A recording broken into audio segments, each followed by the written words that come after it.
So welcome to our episode today. This is Crop and Culture. It's one of the best and the biggest agricultural show East and Central Africa. It comes to you every Friday 7:30 p.m. at your favorite Christian station in Christ Television. And today we are at Kiambu County, Ruiru Town, at a place called Nairobi Baptist College. It has one of the best and the biggest pigs farm, and we are going to meet this amazing lady as she takes us through pig farming. She has been in the business for so many years. So today we are going to learn a lot. Okay, so kujeni niwaonyeshe kwenye sausage hutoka. Kujeni. Nimekuja. Tumefika.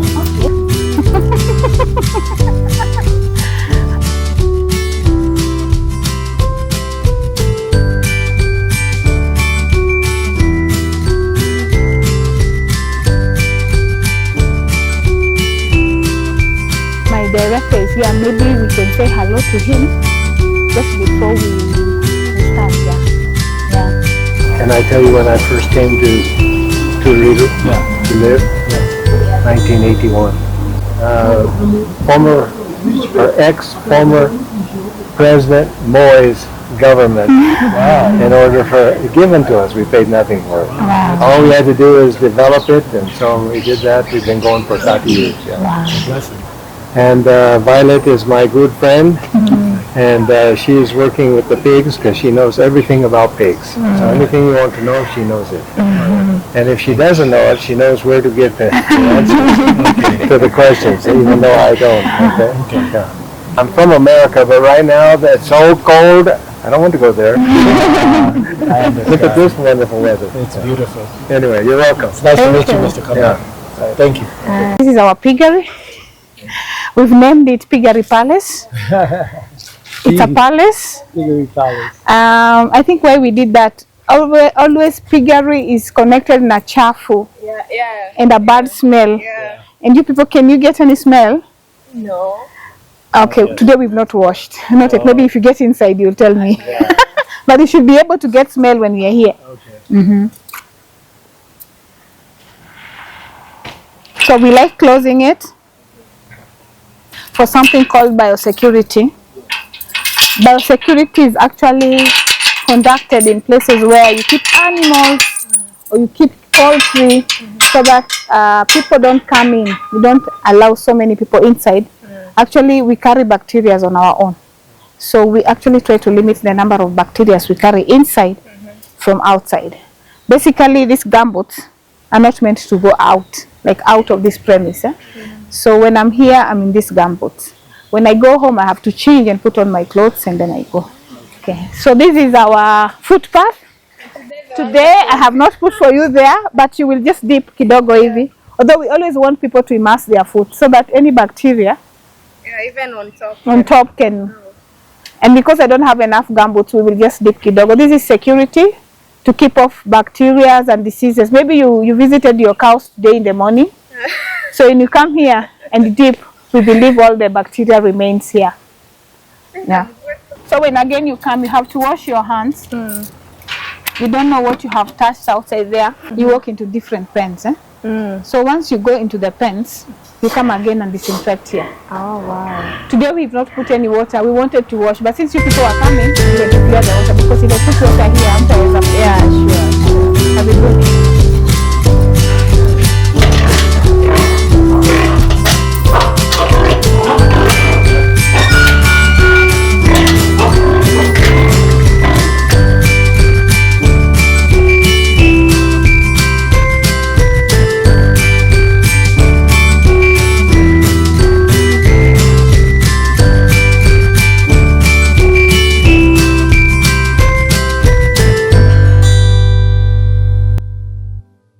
Violet Akinyi is a visionary farmer whose journey into pig farming is as remarkable as what she attends to. Join us as we explore on an intimate exploration, discovering the passion, purpose, and profound connection that led her to choose the path of pig farming. My name is Violet Akinyi Omondi.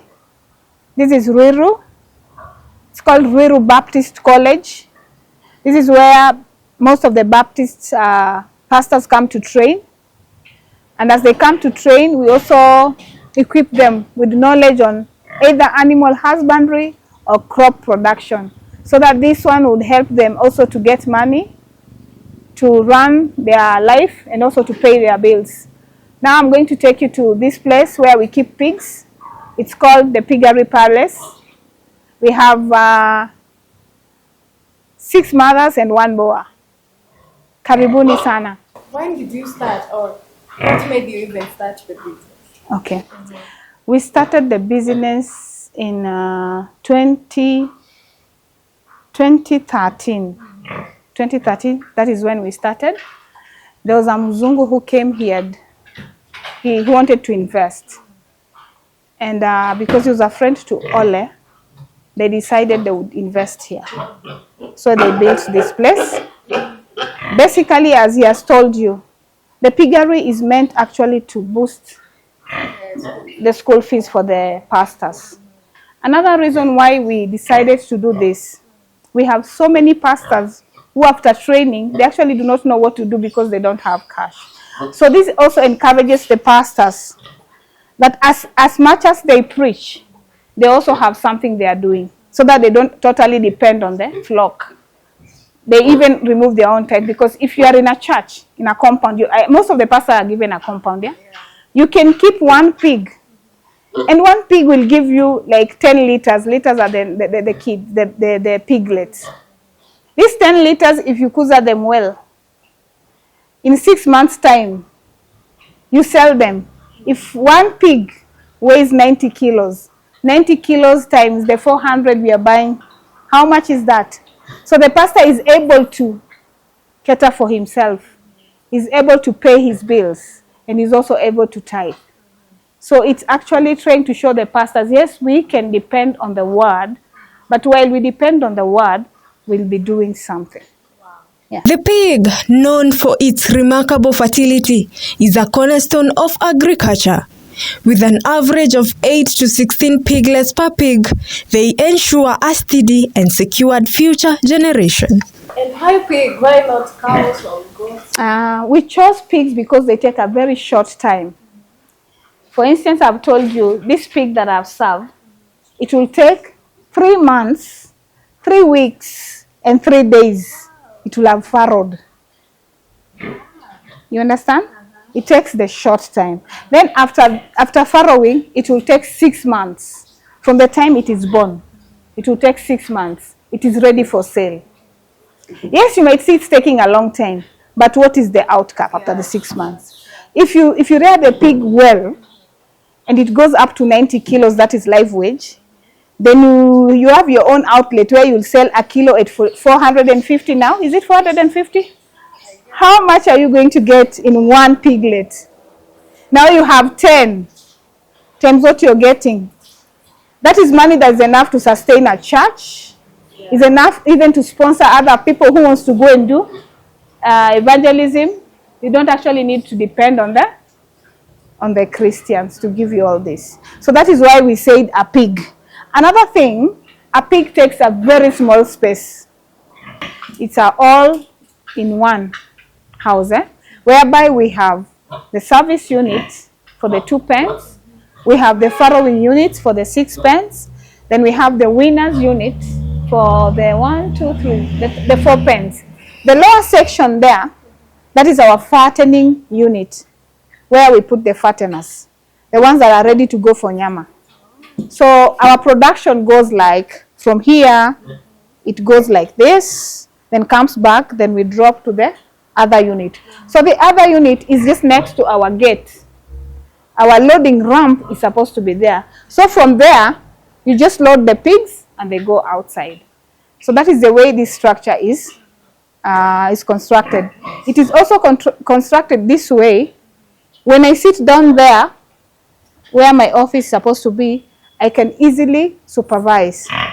It's all in one unit. And we can keep here around 300 to 400 pigs, the whole of this unit. There's a time there are so many that we actually have to do away with others because our space is not enough. Okay, so it takes a very small space. It also takes a very short time for you as a farmer to start reaping the profit. Yeah. So if you approximate in one pig, how many piglets can you steal? Good. Like this one, she's a first timer. I want to give it a litter size of between 8, that is on the lower side, to 15 on the higher side. It is a time I farrowed 17 piglets. In one pig? Yes. So how do you get that? You have to have a very good pig man who knows how to calculate the heat stress cycle so that you get the heat when it's in the peak. Usipate heat saa ile imeanza kupotea. Actually you'll target very few eggs. But if you get the heat when it's on the peak and you bring in the sow, then you're able to target like so many eggs. It's not just their reproductive capability that sets them apart, but also they are intelligent. I've noticed that they kind of chew the chain. Okay, What is it for? This chain is to make them not to be idle. Oh, okay. And you see, when we have when she's idle, she starts chewing maybe the ears of the piglets. Or she will, if there are two, she will chew their tails, the tail of the other sow. So that is what we are avoiding. For them not to be idle, you can see he's pushing the tire. That one keeps him busy. Yeah. Okay. Yeah. Also, so many people don't want to be in pig business because Africans have this way of, hey, ni chafu, zinanuka. What can you tell someone who really doesn't know the good thing About pigs? Yeah. I want to start with that. She's a bit careless. She's new here. Let's start with her. Pigs are very intelligent. When you're standing here, you saw that one taking water from the nipples. We don't do trough waters. We are doing nipples. So you have to teach them. When you're bringing your new stock, you have to teach the pig. Like her, when we brought her here, you can see her pen is very clean, yeah? When you bring the piglets in a new pen, you'll have washed the pen, yeah? What you do, you water this side. You put water here. She will know I have to dung here and sleep on the drier side. They learn. Unless maybe she's careless or she's tired, she'll do this. Especially expectant mothers, sometimes we become lazy. She's just lazy. That's why she has done it here. But majorly, you'll always find she has done here and she sleeps here. And she knows I eat from here. If I put her feeds here, she will not eat. She will not eat. She knows my food is always put on the trough. Then when she needs water, she will come here and drink her water. So with the pigs, you only have to teach them. What you teach them is what they do. You see, like the pigs we find in the market. Yeah. They're always in the water and dirtifying themselves because they have been taught, when I want to cool, I have to go into the mud. But these ones also sometimes they want to cool. What do you think they do? Just go to the water. No, they will not drink. You will always find them lying maybe up here, down here on the trench. It's a bit cold here. So they will go here to cool themselves. So when you see the pigs lying here, it tells you it is too hot. What are you supposed to do as a manager? Open the curtains, which actually we have not done. We just put the curtains up and then air will flow. It will be cool. Yeah. Prior to many people's knowledge, Violet surprises us by saying that pigs consume a considerable amount of feed and water daily, fueling their growth and vitality. Different levels of feeding. I'll just talk on the south because now we're in the south. So when I bring in a gilt is a median sow that has not actually been served or done. She's a, let me call it in a language that we'll understand, a virgin. So when you bring in a virgin into the pen, you will have had a ratio that she used to feed on. Like the maximum you can feed a pig on is 3 kilos. If you actually want to realize some profit, that is a fattener going for meat, we go up to 3 kilos. So this one will come in when she's on 3 kilos. So she will feed on 3 kilos, like you can see her, she's still on her 3 kilos. She will feed on 3 kilos until you serve her. After serving her, you will continue feeding her on 3 kilos up to 1 month. After 1 month, Now you start reducing the feed. You see hers, she's on 2.5. I served her in December. So I have reduced by 0.5 kilo. That one goes on until when she's 2 weeks to service, she will only eat 2.5 kilos per day. So it's 1.5 in the morning, 1 in the evening. Hivo. When she's nearly going like a week to farrowing, please give her as little feed as you can. Why? And that's the time when they're supposed to have much intake. Okay. When you do implantation, like her, she was served on fast. When the implantation is taking place, she needs a lot of food. That is why you see she's on 3 kilos, because there's a lot happening in her body. So she needs a lot of feed. But after 1 month, we will reduce it. Why? If she grows very big, it will actually make her also to have very big piglets inside. So we are actually trying to reduce the weight of the piglets also, so that she can have, she can farrow well. There's something we call difficult farrowing. This is whereby she has so many piglets and they are big. We don't do surgeries here. So what do you think the farmer will incur?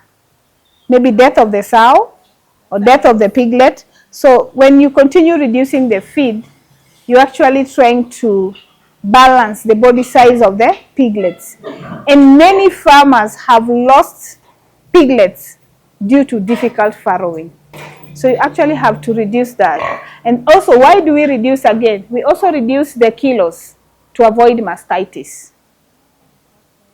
If she has a lot of milk and the piglets are not suckling everything from her, what happens? She gets mastitis. So we also monitor that depending on how you look at your mother, her body conditions, then you regulate the feeds. They also turn out to be very good mothers, where they provide care and protection to their young ones until they are ready. Obviously, if you take good care of them, they will all survive. We have something called split suckling. We do split suckling, whereby if you have 17, you divide it into 2. You funga this is a crepe pen, I will tell you what it is. You funga this crepe pen, then you release the first quarter, the first half to suckle. They suckle and finish, and then you return them inside, you bring the other half. That one will give the piglets, they'll give them a condition whereby all of them grow in the same rate. They are all the same, almost the same. Hata kama watawachana ni kidogo sana. So when they have grown and they are strong, we have these holes. I've just locked them. We have holes here.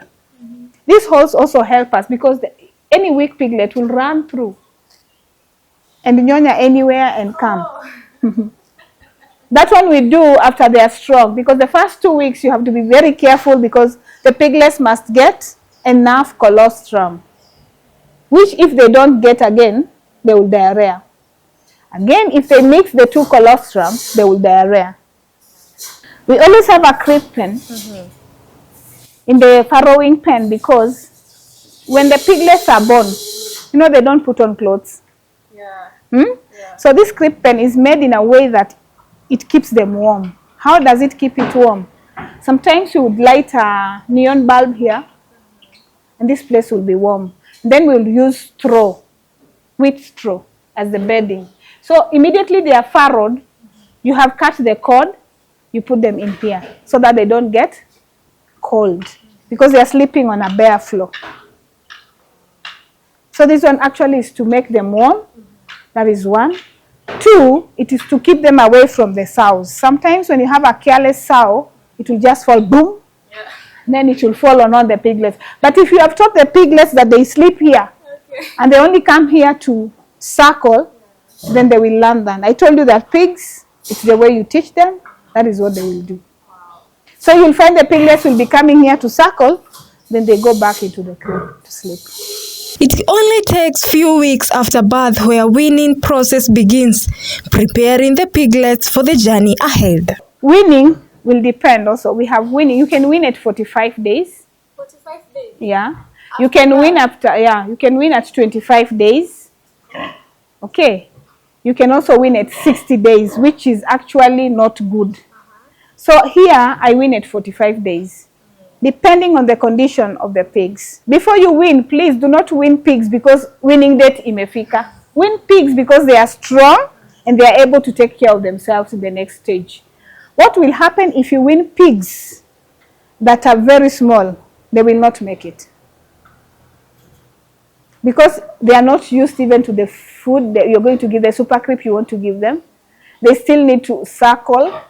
So when you're weaning the pigs, make sure they are strong and they are healthy. So basically here I do it at 45 days. There are people who do it at 60. There are people who do it at 28. So when you wanafanya at 28, in fact they are economically okay because they have shortened the lifespan of the piglets to be in the pen, actually giving you more farrowing seasons. Although a pig is supposed to go twice in a year.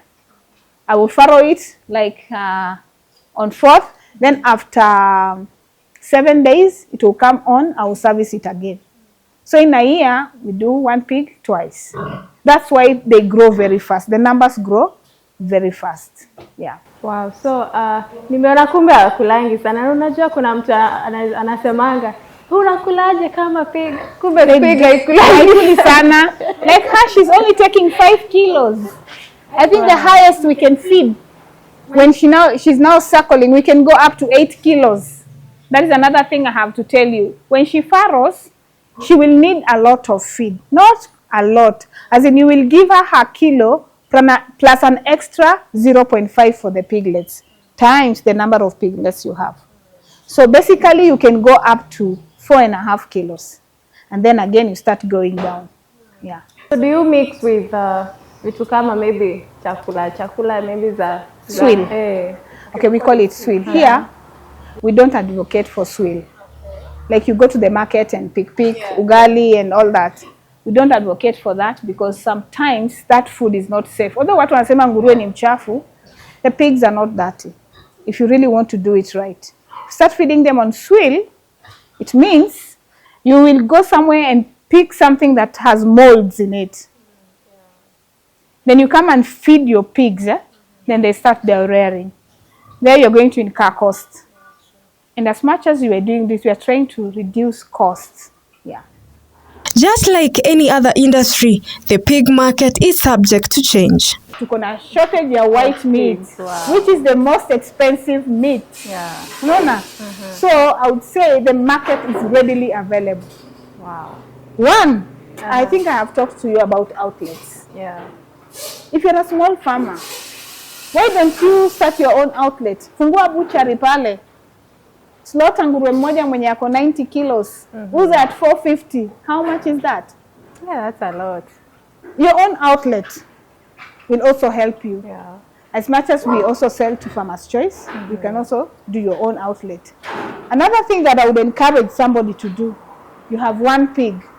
Why can't you do, they call it mulima. You've heard of mulima?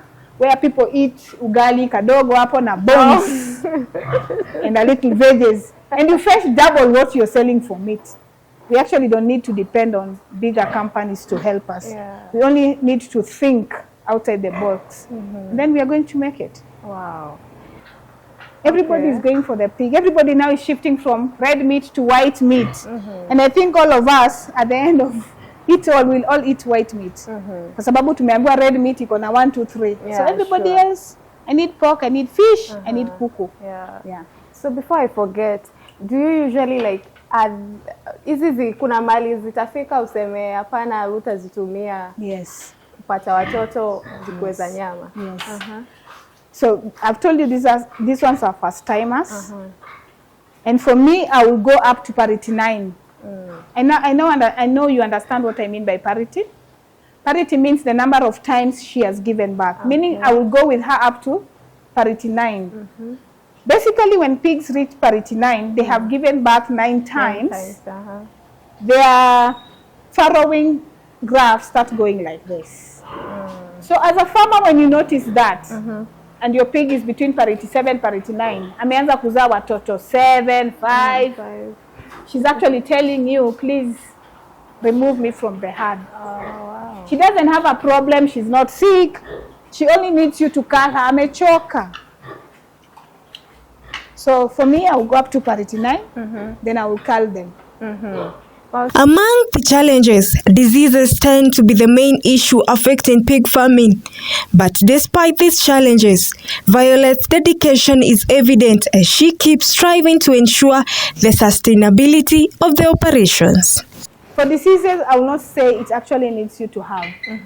Okay, you need a skilled worker, but you must have a very keen pigman. These people who sweep and these people who feed, they have to be very keen.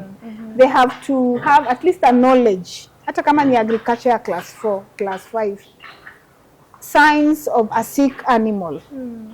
So, for diseases, I actually sometimes depend on my pigman, although I also do my own scouting. Atakwambia, nguruwe leo hajakula, then you have to be curious. Kwa nini hajakula? Is it the feed? Is she uncomfortable? Then you will read the signs. Maybe for a sick pig, she will not eat. She will be having like watery eyes. She will have fever. All those signs. Then once you have diagnosed that, you're sure my pig is what? Is sick. If they are 10 in a pen, remove the sick one to the sick pen. If you have a sick pen, put it to the sick pen. Attend to it there. If you're not a vet, please call a vet. But if you're a vet, now from there you know what to do, which drug to administrate, and when. Yeah. Is there a disease that is very difficult to treat? Maybe a viral disease like foot and mouth, anthrax, but they don't get anthrax. Majorly the viral diseases, they are very difficult to treat, and that is why I was talking of biosecurity. If you do biosecurity, you will not carry diseases from outside into your farm. Okay. So basically what we advocate for, prevention. Oh, yeah. Prevention. Prevent what you can prevent so that you don't incur losses. Yeah. Would you recommend anyone to start a pig business? I would. I would. So what would you advise them, like from the very beginning, to pay attention to? Fine. What I would tell any farmer who wants to start a piggery or a pig farming is, 1, get the right breed. You know what happens in Kenya? We have done a lot of inbreeding. Brothers giving birth to brothers. Like you are in Murang'a, you are getting a sow from a gill from Murang'a, you are getting a boa from Murang'a. How sure are you that these pigs are not related? Avoid inbreeding. So get the right breed, as I was saying. Number 2, for you to succeed, get the right feed. Number 3, get the right pig man. Because if you do not have the right pig man, he will not feed these pigs the way you want them to feed. 1, most of the pig men have a lot of experience in this industry. They get scared of feeding the pigs the right amount of feed. Kwa sababu anajua nikipea 3 itakunia sana. So, wacha nipunguze. You get the wrong pigman who doesn't care about the animal, whether it's sick, it's not sick, it's not up to him. That is now about the pigman. Get the right feed. Wacha kuenda huku mnaokota concoctions. Things have been mixed up. Somebody tells you this is maize jam, sijui na nini na nini. What is the content? How many kilos of maize jam? How many kilos of bran? How many kilos of bran is mixed plus the other multivitamins? How much is it put there? Because you can go to somebody who has not learned about nutrition anakumixia tu vitu zenye hajui. Nguruwe zako wanashinda hapo wako stand. Get the right feed. Yeah. For example, which breed is this? This breed, it's called large white. Pure large white. So what and are you can the see advantages? the advantages of large white. 1, she's a good mother. She has good mothering ability. 2, she's a good milker. Meaning atatoa maziwa ya kutosha. 3, because I have crossed her maybe with a large white na, maybe let me just say, I'm not sure of the breed of that. Maybe this is a cross of indigenous breed, I'm just forgetting the name, indigenous breed and a pure breed. They have a good conversion ratio of food into meat. Wana convert haraka, meaning, sorry, they are gaining kilos haraka. And I'm telling you, a pig should gain 1 kilo every day. So if you have the right feed, tutafika 90 haraka before the 5 months, the 6 months. Sure. That is why I'm saying get the right breed, the right feed. Yeah. Wow. So for anyone, you know, we have this phrase of people who say, I started with 1 chicken. Is it, can a farmer start with 1 pig? Yeah. I have seen farmers who have started with 3 and they now have hundreds. Wow. So if I start with 3, let me say I start with 1. After 6 months, nimeserve vizuri. This pig will give me 10 liters, 10 piglets. How many do I have? 11. The second farrowing, she gives you another maybe 12. Plus the 10 plus her, how many do I have? You see how fast we are growing? Yeah. So I would tell a farmer even to start with 1. Wow. Yeah. Well, and we have also seen that the space is not big. And again, I would encourage farmers to use AI. The importance of using AI is the spread of venereal diseases will be minimal. Yeah. Inbreeding will be minimal because you're not using the local boas that you have bred in your own village to actually increase your herd. So I would encourage them to use AI. AI is very good. Wow. So is there anything that is so challenging in keeping pigs? Yeah. There are a lot of challenges, but there are challenges you can control. Like I have talked of diseases. You have to be very careful with the pigs. I know people say pigs are dirty. They are not dirty. Like if the time I'll have piglets here, I will not allow for the dung to be there because they will eat the dung and they will start scarring. So basically the challenges are diseases. But if you take good care of the pig, you will actually not experience that. And if you can see my boards, I don't have treatments. Yeah. I have done minimal treatments. Another challenge is feeds. They are very expensive. For a beginner, that is where most of the farmers actually feel, I think I am leaving this thing. But if you know how to source your raw materials, sometimes I do that, I do my formulations, and then you make your own feeds, then hapo tena you'll be cutting on other costs. But that is a major challenge for most farmers, the feeds. Wow. Yeah. So I forgot to ask you about, we talked about feeds and I forgot to ask you about water. So inakunywanga kwa kipimo gani? For any farmer maybe anafikiria mimi niko town sasa na maji. That is a good one. 100% of this body is water. So water should be there throughout. Usijaribu kupima maji ati asubuhi nafungua, jioni nafunga, sijui saa 6, no. They should have water throughout. They drink lots of water, and they should have water because this body, I'm telling you, the greatest percentage of this body is water. Yeah. Wow, so unawaambia maji kabisa. Maji kabisa. Na safi. Na usafi. Yeah, safi. It has to be clean water. You cannot go and chota maji yenye imechanganywa na sewage alafu unapea pigs. You'll actually face a challenge. Yeah. So you talked about the market. I think to you the market is so good. So what would you recommend, or rather in terms of marketing, how would you maybe urge the government or the marketing area maybe to improve on something? Okay. For the government, I would only talk about the feeds.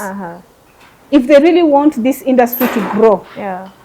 And I think the pig industry is also contributing to the food in Kenya. So when you're saying we don't have food, and you're doing nothing about the meat industry. Yeah. And I think the government needs to rethink about it, especially the feeds. I don't know what they can do about the prices of the feeds so that they are affordable to the farmers. Yeah, because now, as you see, the wave is going towards white meat. Yeah. What happens when we don't have it? And people do not want to take the red meat. What happens? We will go back to malnutrition. Yeah? So I think the government has to do something about that. The feeds. Okay. Yeah. So hakunanga ile story ya hakuna pork meat ina export. I hope, is it importing or importing? Hakuna market. As in, we import and export import to bring to Kenya. So far, I have not heard of any importation of pork meat. Although we are importing pigs. Sometimes we do import pigs. I remember there was a time I was working for a big company. I don't want to mention it. Yeah, sure. And when we had scarcity, we had to go and import from Belgium. So there's that scarcity. I've never heard of people importing. What I have heard is people were actually, although they have gone down, people were actually expanding this industry so well. We had people like Daiichi trying to have their own outlet. I don't know what happened. So I've never heard of any import of the pork meat. Yeah. Okay. Yeah. So as we conclude, maybe just a parting shot about everything around here, and also you can give your contacts and how people can reach you. Okay. My parting shot is to all of us.